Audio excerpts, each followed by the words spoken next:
When I was just 1 month old, my 3-year-old childhood friend pointed at me with disgust written all over her face. Then calmly told my father that this baby brother was so ugly. He'd probably never find a wife when he grew up, so she'd be kind enough to take him herself. From that day on, our two families arranged an engagement for us. But I never expected that she'd grow up to become the most jealously possessive girl I'd ever known. Just because I said one thing, she imperiously shoved candy into my mouth. "Ethan, eat this. When you're done, then you can answer me." Not holding my hand. That was wrong, wasn't it? I pointed toward the male lead standing nearby, who was clutching a bouquet of roses, about to confess his feelings to her. I said to Wendy, "So his flowers are just going to waste?" Wendy glanced over at the guy who was about to intrude on our private moment, smiled, and took the bouquet of roses from his hands. Witnessing this scene, every student in the school stood frozen in shock. The most beautiful girl in school, Wendy. Could it be that on his very first day, transfer student Julian had already won her over?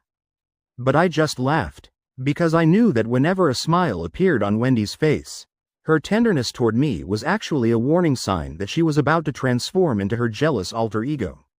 Julian's first week at school, he became a celebrity on campus, because he beat me by exactly 1 point, surpassing me, the one who'd held the top spot for years. I looked down at my test papers, which added up to 740 points, then lifted my head and took a sip of water. I don't know why, but Julian seemed from start to finish to carry some kind of hostility toward me. He walked up to my desk, sneering. "Before I came here, I heard the top-ranked student in Harbor City was some kind of legend. Turns out he's nothing special. Really. There's no comparing a chicken's head to a phoenix's tail." Chicken's head and phoenix's tail? I looked at my 740 score and couldn't quite agree. Of course, Julian's humiliation of me didn't continue, because he'd just spotted the person standing at the classroom door, waiting for me after class, Wendy. His eyes lit up instantly. Wendy stood straight at the classroom entrance, calling out to me, "Bookworm, let's go home." Wendy was my childhood sweetheart. We'd grown up together since we were in diapers. My grades were always ranked second in our class, while she almost always ranked first, because I was obsessed with studying. Even when I was with her, 9 times out of 10 I was absorbed in physics formulas. That's why she always called me a bookworm. Of course I knew perfectly well that when those 3 words rolled off her tongue, her eyes were always filled with affection. Afterward she'd lose control, pin me against the wall, and say, "Good student. If you gave me even a fraction of the passion you give to studying, I could go crazy for you." Now a Julian who was stronger than me had appeared. And Julian had set his sights on Wendy from the very start. Julian confidently walked up to Wendy. "Wendy, let me tutor you, okay?" Wendy looked at him with mild surprise. Julian pointed to himself and said, "I'm the one they just praised over the loudspeaker. Ranked second in the grade. You trust I've got the skills, right?" Hearing this, Wendy lifted her eyes to look at me. That gaze seemed to hold understanding, mixed with a hint of mockery. Wendy was laughing at how useless I'd become. I turned away coldly, not wanting to look, but my eyes couldn't help but glance over. Wendy lowered her gaze, speaking to Julian with a gentleness so extreme. Julian smiled confidently at Wendy, showing his canine teeth, his eyes sparkling with expectation. My deskmate beside me couldn't help but whisper to me, "Did Wendy just agree? Isn't she your childhood sweetheart? I used to think you two might actually end up together. This Julian is smart, charming, and gets everything so easily." The person sitting behind me chimed in, "But you can't deny. The two of them really are a perfect match. Both talented and attractive. It gives you the feeling they were born to be a couple." How naive. I propped my chin up and laughed. They had no idea what Wendy was really like. Wendy's calculated gentleness just now, it appeared every time she helped me deal with obstacles in my path, always showed up. It looked pure, innocent, and polite. But really it was just her favorite game. Wendy was the wildest guard dog at my side. Her mission was to protect me. "Julian, I admit you're strong. But if Wendy's heart belongs only to me, then this conquest you think is so clever.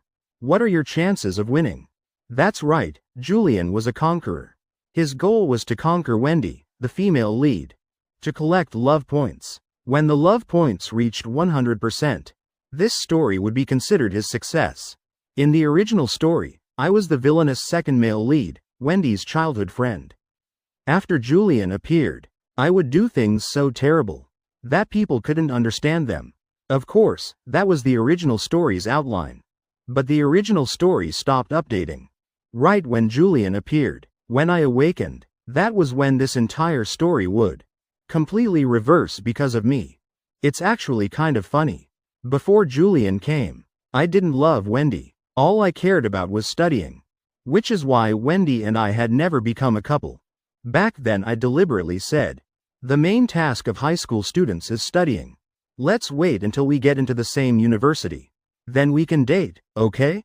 The book described me as someone bitter and harsh, ranked second in the grade, looking down on Wendy's careless and reckless nature. With personality problems, and also abandoning her because of her family background.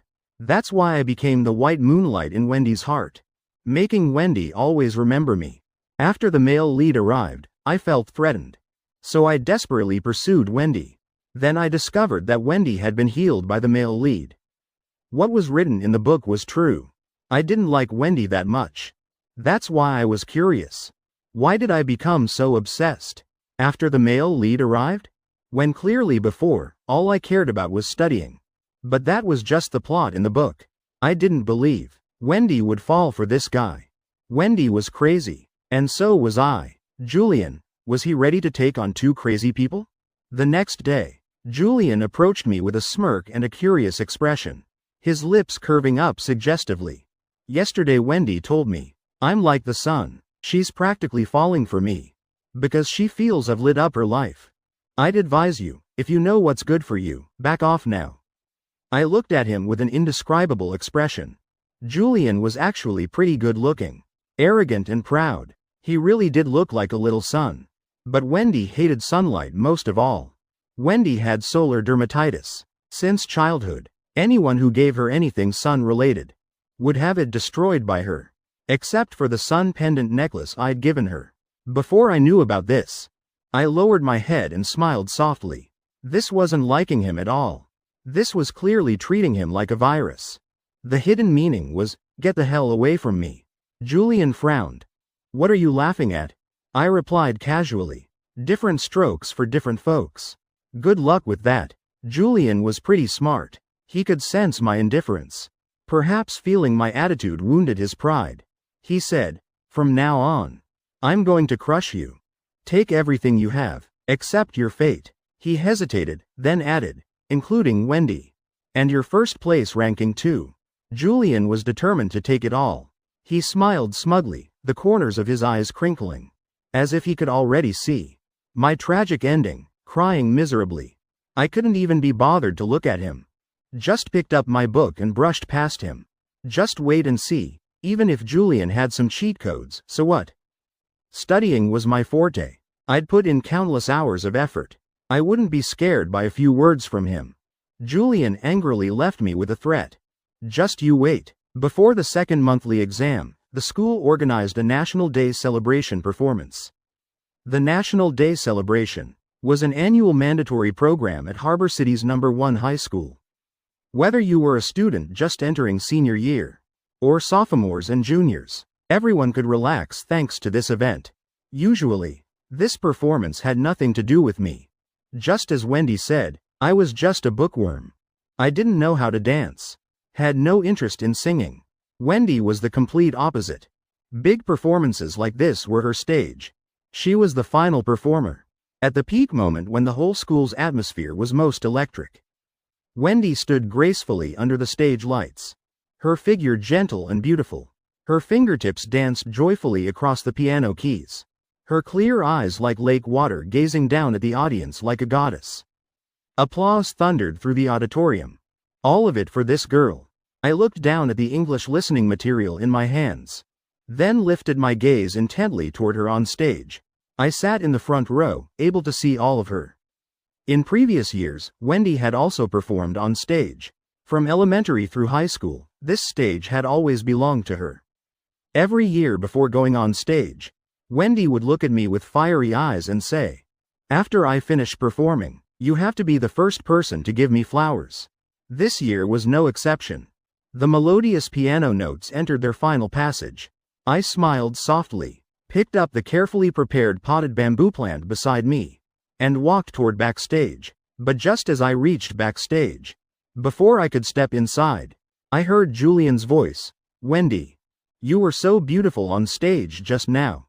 His voice was enthusiastic and passionate. I lifted a corner of the curtain. Wendy was leaning her entire body against the wall, the darkness behind the backstage seeming to envelop her completely. Julian was now incredibly excited, hugging her, thoughtlessly pulling Wendy into his arms. The lighting was too dim. I couldn't see Wendy's expression clearly. I quietly parted the curtain and walked toward them. This time I could see clearly. Julian was holding a bouquet of sunflowers in his hands. Julian completely failed to notice I'd arrived, just kept confessing to Wendy on his own. Sunflowers symbolize facing the sun. "That day you said I was like the sun, I am the sun." Wendy's features showed clear impatience. Her fingertips kept clenching, looking extremely annoyed. Wendy, with everyone except me, had never had a good temper. Could even be called eccentric. I'd once seen her make a deskmate cry over just one wrong word. Also seen her viciously tear up someone's love letter right in front of them. Wendy was naturally skilled at humiliating guys. I didn't care how Wendy would bully Julian. I was worried this was backstage. Julian's temper wasn't small either. If they argued, it wouldn't be good for Wendy's reputation. So I hurriedly grabbed Wendy's hand, placing the potted bamboo plant I'd prepared on top of hers. My action successfully redirected Wendy's attention. However, Julian got angry, his voice rising sharply. "Ethan, I was here first. Do you have any manners?" I curved my lips into a smile, then moved close to him, using a very low voice to speak into his ear. "Right. Wendy specifically told me to be the first person to give her flowers. Wendy likes me, can't you see? You want to be the third wheel?" Julian ground his teeth, directly grabbing Wendy's wrist and saying, "Wendy, what do you like about Ethan? I can learn it all. Can you like me in the future?" I didn't expect him to be so direct. It stunned me for a second. Wendy's gaze lingered on me, brilliant and intense. After a few minutes, she lowered her eyes and smiled softly. "I like that he's good at studying." This answer was beyond my expectations too. Julian said somewhat impatiently, "You saw it before. I ranked first in the grade. My grades are better than Ethan's." Wendy's beautiful lips curved with a hint of mockery. That was just luck. Wendy really knew how to provoke Julian. Julian ground his teeth. "Fine. I'll always rank first. Then you'll see I'm a million times better than Ethan." Having said that, he shoved the bouquet of sunflowers into Wendy's arms. Wendy cheerfully accepted it, not forgetting to encourage him. "I believe in you. Do your best." Under the lights, Wendy's voice sounded so pure. Her features also carried an enchanting quality. Julian blinked, looking a bit shy, but just as he opened his mouth to say something, Wendy spoke at just the right tempo. "All right. You should go now." This was a direct dismissal. Julian immediately choked on his words. Reluctantly, he could only turn and leave. Before leaving, he stared hard at me one last time. After Julian left, the first thing Wendy did was tentatively reach out to touch my hand. But she didn't dare go too far. She said, "Why haven't you been walking me home these past few days?" Could I say it was because of Julian? Even though I knew the chances of her loving Julian were slim. Even though I felt I didn't like her, I still couldn't help wanting to sulk a little. Wendy and I had known each other for 18 years. She'd been by my side for as long as I could remember. The Sullivan family and the Chen family were close friends. My grandfather and her grandfather had been comrades. My mother and her mother were best friends. So our generation had an especially strong bond. Our parents simply bought mansions right next to each other. Wendy's mother loved to remind me most. "In the future, you must treat Wendy like your own little sister, and protect her. If she gets bullied at school, I won't forgive you," everyone in both families said. Wendy and I were childhood sweethearts. Even though I hadn't truly fallen in love with Wendy yet, Wendy had truly been flawless toward me. Wendy had always been rebellious, didn't like listening to her family, and often caused trouble. Except for dating early, she'd done everything students shouldn't do. But she was wonderful to me. I wasn't good at making friends, didn't need to fit into any group, so I easily became a target for bullying at school. And back then, even as a tiny kid, she'd bring makeshift weapons and fiercely protect me from behind. Her mother told me to protect her, but instead it was her protecting me. Pretty miraculous. Middle school was the age of first crushes. I didn't look too bad, so I attracted some immature girls who clung to me. But back then my heart only had room for studying, not an inch of space for anything else. So I rejected a few troublesome girls, which led to them bullying me at school. Wendy found some of her friends to get revenge for me.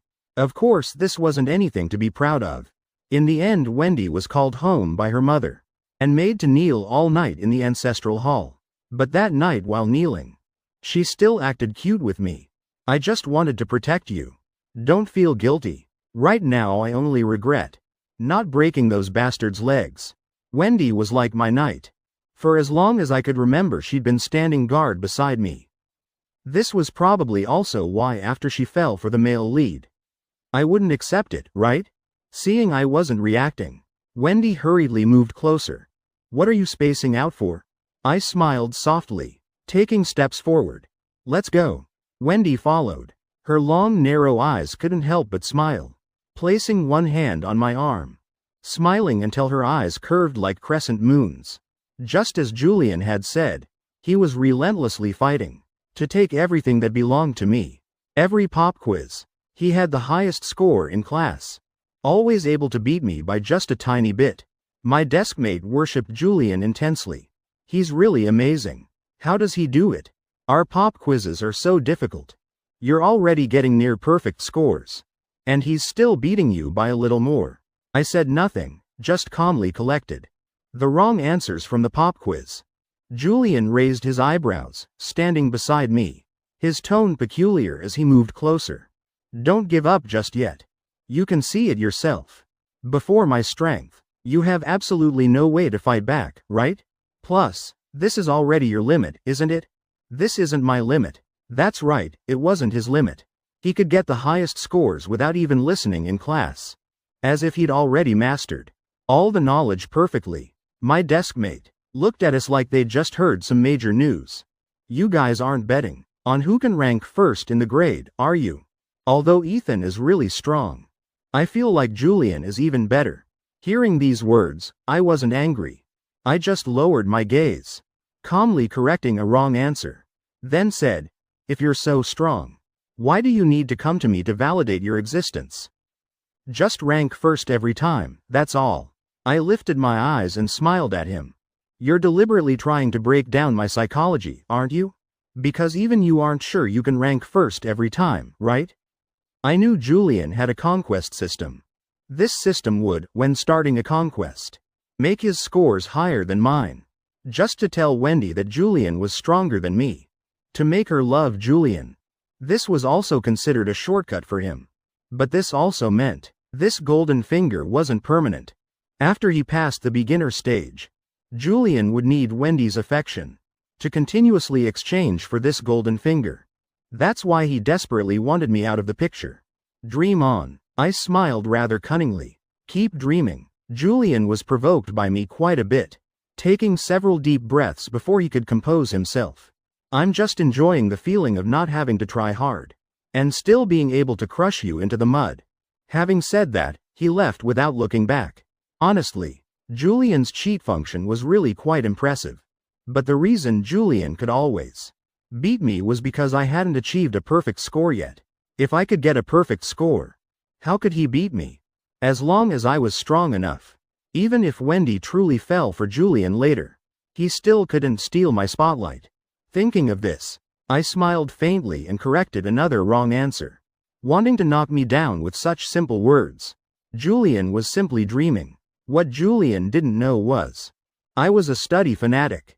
I studied not actually to chase fame. I just loved the feeling of working through problems. And also on this path, continuously achieving accomplishments. This was probably something he could never understand. He just thought I studied well, only as a means to attract Wendy. Before Julian arrived, I'd always been preparing for the physics competition. Now, the list of students attending the national physics competition had been decided, but because of Julian's arrival, the school had made an exception and given him a spot.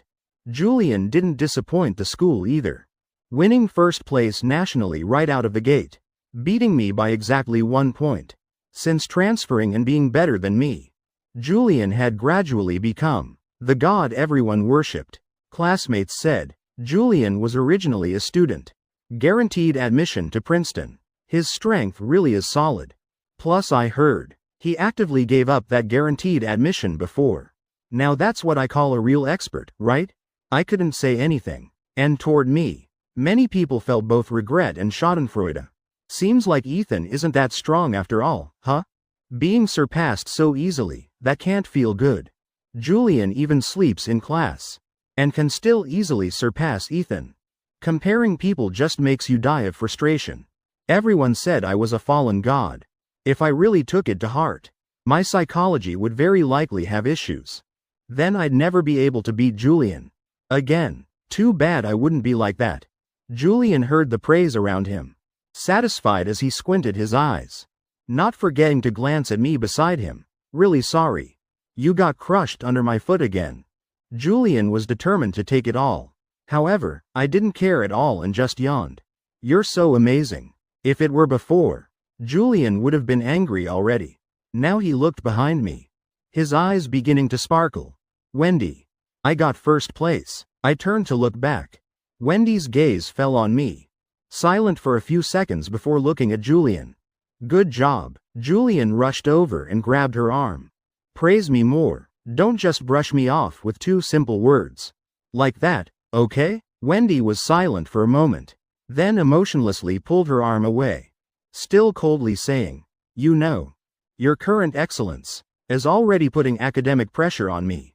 I almost laughed out loud. Wendy was always so sarcastic.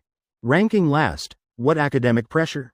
Julian didn't catch Wendy's sarcasm, just looked at Wendy with a face full of expectation. After a long while, Julian's expression changed. He frowned. How? That's not right. It shouldn't be like this. Why is the affection level still at 0? The affection level is still at 0? My mood immediately brightened. Wendy only knew I was happy right now, so she couldn't help but curve her lips up too. She hadn't come to congratulate Julian. She'd come to walk me home. Julian began to visibly panic. He grabbed Wendy's hand. Why don't you like me?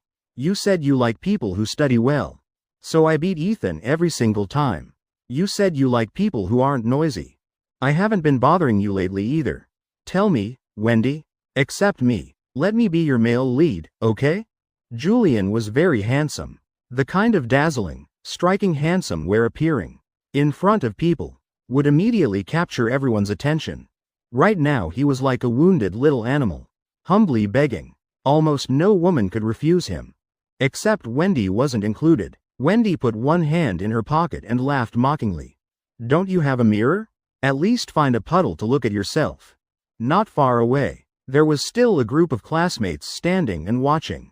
Wendy's response was already considered, leaving Julian some dignity. On the way home, I couldn't help but ask her, you don't like Julian? Even though I knew Julian was so strong because he had a system. You couldn't deny. Julian was a very dazzling person. Arrogant and passionate, handsome, and studied well too. When facing Wendy, he'd never been rude with his words. If I were a woman, in a situation where I didn't know Julian's true nature, I'd probably fall for him too. Wendy seemed quite exasperated. Bookworm, do you think I'm stupid or blind? I can see that guy is just completely hollow inside. The reason I was a bit gentle with him before was only because I saw you rarely had an opponent. Thought you might want to play around a bit. How I treated you before. You're not clueless about that, are you? Then Wendy grabbed my sleeve, To even say something like that. Big brother, you're really ungrateful. All the good things I did for you before, you've forgotten in a blink, haven't you? This girl. I kept a straight face, showing I didn't want to acknowledge her. She always said such emotional things at the slightest disagreement, leaving me not knowing how to respond to her. Wendy moved closer to me. That guy has no self-awareness at all. My bookworm is a really good person. Don't get discouraged over temporary setbacks. I believe sooner or later you'll surpass him and take back everything that belongs to you. Wendy's hair seemed to be gilded with a golden glow by the afternoon sun. The girl was full of confidence, brimming with vitality. Wendy's brain didn't seem to work quite right. I was clearly the villainous second male lead, yet she called me a good person. But at the same time I was also Wendy's white moonlight. So this made sense too. I smiled and nodded. Julian was completely anxious. Because he could never conquer Wendy. Because using the golden finger had conditions. Namely Wendy's love. But Julian's current progress in conquering Wendy hadn't increased even a bit. The system would very soon stop providing advantages for him. The next day, as soon as I got to school, Julian dragged me under the stairwell, starting with a barrage of accusations. What's the point? Ethan, you have a system too, don't you? What's your system? Don't hide it. If you've got guts, say it straight. What's the point of playing tricks behind people's backs? He laughed coldly. I was wondering how someone could score so high on their own, and also easily change their fate, with such a good family background too. Hearing his words, the corner of my mouth curved up mockingly. You're just making yourself look like a rabid dog. Julian asked me in a choked voice. If you don't have a system, how do you explain all of this? I can't fail. How can women be so hard to conquer? Before this world, I'd conquered no less than 10 people. Every single one was like a dog. Give them a little something nice and they'd follow. Why is Wendy someone so ignorant? The exception? I said nothing, because I didn't know why either. But I knew the person Wendy truly liked absolutely could not be someone like Julian. My complete lack of reaction seemed to plunge Julian even deeper into despair. He was convinced I had a system.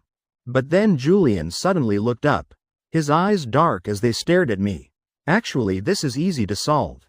If you just disappeared, wouldn't that be better? I frowned. Before I could react, Julian shoved me. Behind me was the staircase. If I fell, 100 days of injury to bones and tendons was unavoidable. In the emergency, I grabbed Julian's arm tightly.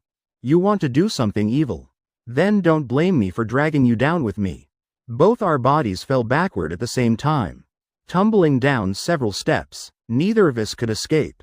Julian ended up on the bottom, his eyes bulging wide, immediately screaming in pain. Are you sick, you bastard? Ethan, what the hell are you dragging me for? My back hurt so badly I sucked in a sharp breath. I could still stand up. But Julian clearly couldn't. He'd tried several times, his face twisted in bitter agony. I think my leg's broken. I gathered up the books scattered across the floor, gently brushing the dust off their surfaces, waving dismissively at Julian. What does that have to do with me? Julian arrogantly ordered me. Hurry up and take me to the nurse's office, or I'll say you pushed me down.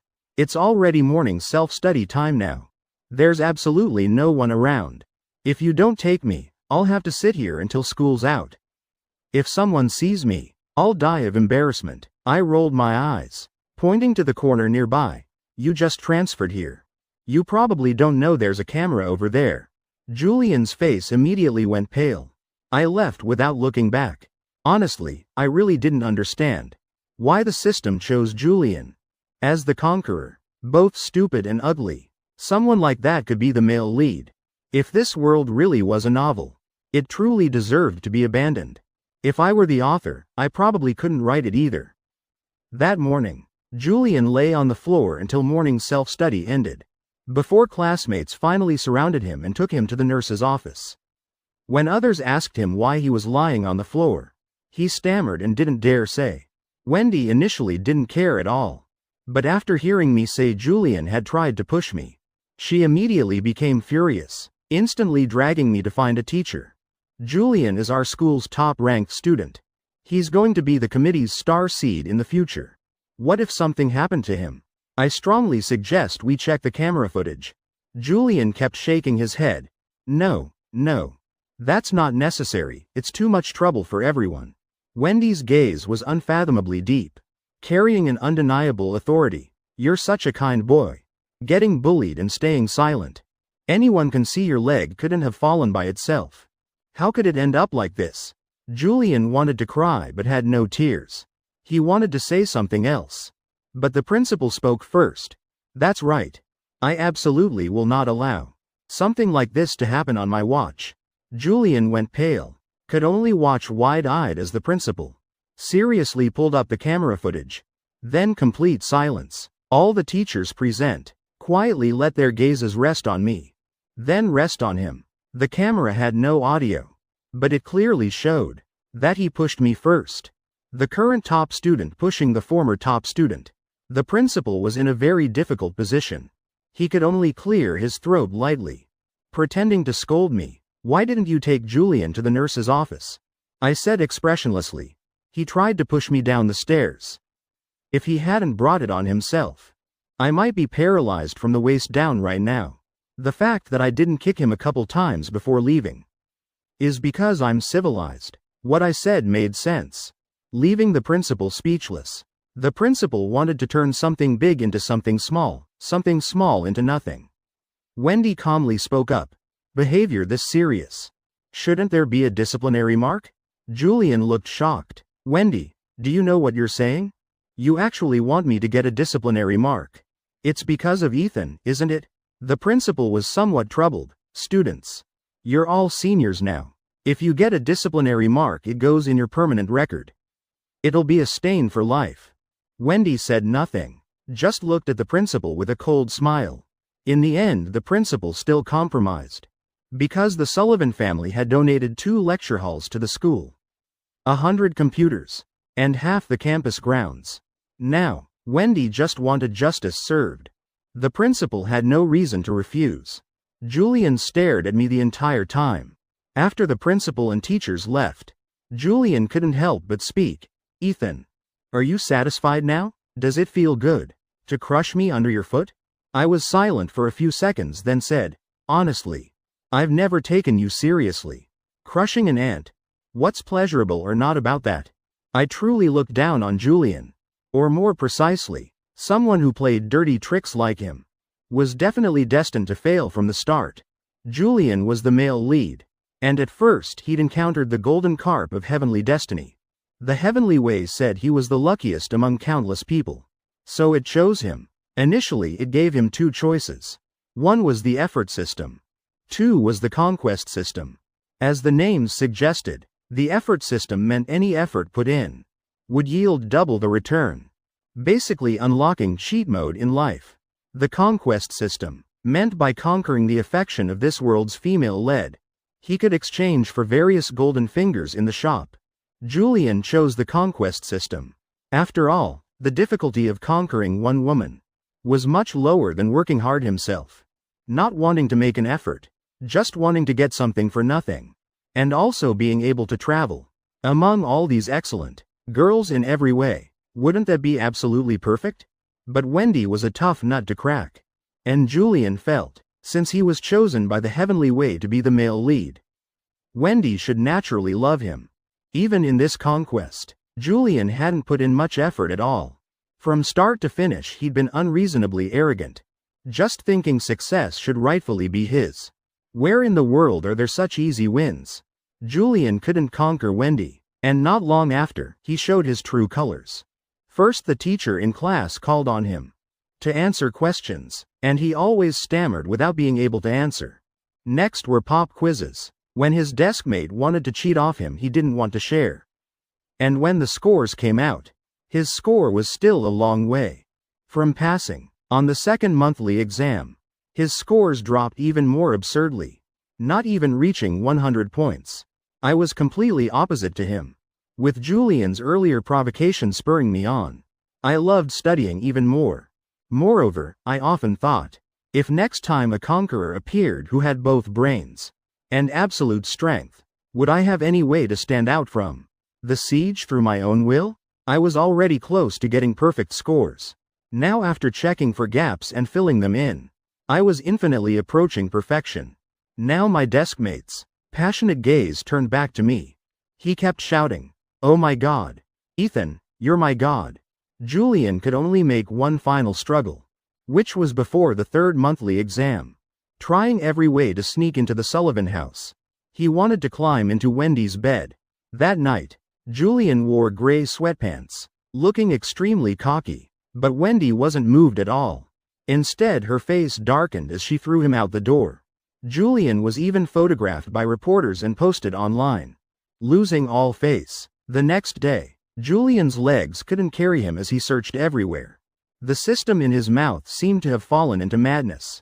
I opened the original story, only to discover that Julian, this male lead, had somehow become a supporting male character. That's right, this original story had appeared on my bookshelf a year ago. Back then I knew I was the villainous second male lead, and Julian was the male lead of a conquest story. But this book had only been written up to when Julian transferred schools. Everything that happened after was written by me step by step. I calmly put this book back in its original place, accompanied by a mocking laugh. Actually, being a supporting character wasn't so bad. After all, I was still the main character of my own life. Just as I finished speaking, a knock sounded at the door. It was Wendy. She stood in the light holding an umbrella, her other hand holding a bouquet of daisies. "Ethan, from now on, will you wait for me and walk me home every day?" This time she didn't call me a bookworm. I knew she'd liked me for a long time. A young girl's passionate, pure gaze couldn't be faked. I murmured, "But I love studying." Wendy's lips curved into a gentle smile, her gaze tender. "I know I'm nothing special. Other than having some money, I don't have much else. I'm not good at studying and I don't listen well either. But I'm not a bad person. And I'm devoted. Once I've set my sights on you, I just want a happy ending with you. Can you try being with me? As for studying, I think I'm pretty smart. Maybe Mr. Sullivan could consider tutoring me." Outside the door the sunset glowed, and in that moment I heard my own heartbeat. Maybe I'd fallen for her. I just hadn't dared admit it before. Studying was exhausting work, even though I loved it. I had to wake up at 5 every morning. Didn't sleep until 11 or 12 at night. Went through several pens a week, sometimes skipping 2 meals. My top ranking was earned through effort. Everyone either envied or idolized me, thinking I was amazing. Only Wendy would call me a bookworm, while gently worrying if I was tired. I suddenly wanted to hold Wendy's hand, and I did just that. When I took her hand, Wendy, who'd been using casual composure to hide her nervousness, froze completely. She stood still. I smiled softly and said, "If you want to be my girlfriend, then you have to walk the walk. I'm not saying we have to get into the same university, but at least the same city. Can you do that?" The umbrella accidentally fell from her hands to the ground, the still blazing sun in the sky shining on her face. I frowned. "You can't be in the sun." Before I could finish speaking, Wendy had already greedily placed my hand on her face, her entire body radiating vulnerability, like a wronged little stray cat finally finding home. Then shade me from the sun. She clearly wanted me to caress her face. I curved my lips without showing it. Later I got into Stanford. Wendy swore she'd go to the same school, studied for 2 more years and became my junior. Even later, I returned to school as a successful alumnus to give a speech. Standing on stage, I looked down below, at a sea of young faces full of life. They looked at me with eyes full of expectation and admiration. I said, "In every script there are leading roles and supporting roles. But even if we're dealt the supporting role card, we don't necessarily have to be supporting characters to the male lead. As long as we dare to fight against fate, you'll become the leading role in your own life. No effort is ever wasted. It will be carved into my bones, seep into my heart, making us better than we were the day before." I hope that if you encounter a so-called male lead holding golden fingers, you can also say with all your strength, "You can be the male lead all you want. I can also be a Wendy." Epilogue. Actually, I'd read the original story too. It's just that Ethan, that bookworm, didn't know. And I didn't plan on telling him. When I saw the original story, my first feeling was, did this author write a pile of crap? In this book's outline, in the end I was conquered by Julian. Loved him to death and back. Disgusted by the younger me, who'd always wanted to protect Ethan. But Ethan had never done anything wrong. Ethan didn't like me, because the Sullivan family had fallen on hard times in recent years.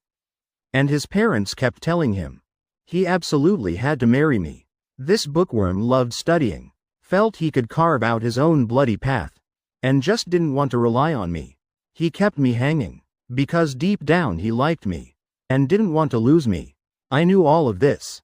If he didn't like me, why would he keep me around? Why not string along someone else? Plus every time I protected him, he'd get so uncomfortable. He really looked like he felt sorry for me. In short, Ethan liked me, and I really liked him. We were childhood sweethearts, destined by fate. Why did we need some hollow Julian inserted between us? That's why I didn't understand what the author was thinking. When Julian came to seduce me, that night he questioned me like a madman. Do you even like Ethan in the end? What's so good about him? He's good everywhere. I'd never seen such a good boy. Maybe it was because the book also said, Ethan was my white moonlight. His soul was irreplaceable, transparent, clean, infinitely beautiful. Ethan himself probably didn't remember clearly. When I was little and my dad locked me in a dark room, it was him who'd find excuses to come borrow my toys. To rescue me, I ranked dead last. Not really because I couldn't learn. I just wanted him to take the initiative to tutor me. I just loved him so much. He'd complain about how hard I had it, while carrying books and running to my house. I suddenly remembered that quiet night. The TV noisy and lively. Him quietly holding his books, looking up at the moon in the sky. Back then I only stared at his silhouette, not paying attention to the moon's shape. Now he'd become my moon. This was the meaning of white moonlight. He was always in the cleanest place in my heart. So someone like that, how could he ever be replaced by some conqueror? The end.